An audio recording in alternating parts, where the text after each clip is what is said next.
ನಾವು ಇಡಿ ಅಧಿಕಾರಿಗಳು ಎಂದು ನಂಬಿಸಿ ಉದ್ಯಮಿಯ ಮನೆಗೆ ದಾಳಿ ನಡೆಸಿ ಬರೋಬ್ಬರಿ 30 ಲಕ್ಷ ಲೂಟಿ ಮಾಡಿದ ಘಟನೆ ಬೋಳಂತೂರು ಸಮೀಪದ ನಾರ್ಷ ಎಂಬಲ್ಲಿ ನಡೆದಿದೆ.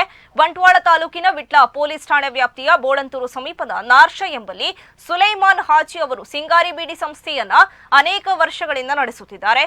ತಡರಾತ್ರಿ ಅವರ ಮನೆಗೆ ತಮಿಳುನಾಡು ಮೂಲದ ಕಾರ್ನಲ್ಲಿ ಆಗಮಿಸಿದ ತಂಡ ಒಂದು ದಿಢೀರ್ ದಾಳಿ ನಡೆಸಿದೆ. ನಾವು ಇಡಿ ಅಧಿಕಾರಿಗಳು ಎಂದು ನಂಬಿಸಿ ಸುಮಾರು 2 ಗಂಟೆಗಳವರೆಗೆ ತನಿಖೆ ನಡೆಸಿದೆ. ಮನೆಯಲ್ಲಿದ್ದ ಸುಮಾರು 30 ಲಕ್ಷ ರೂಪಾಯಿಗಳನ್ನು ದೋಚಿ ಪರಾರಿಯಾಗಿದ್ದಾರೆ. ಸ್ಥಳಕ್ಕೆ ವಿಟ್ಲ ಪೊಲೀಸರು ಭೇಟಿಯನ್ನ ನೀಡಿದ್ದಾರೆ.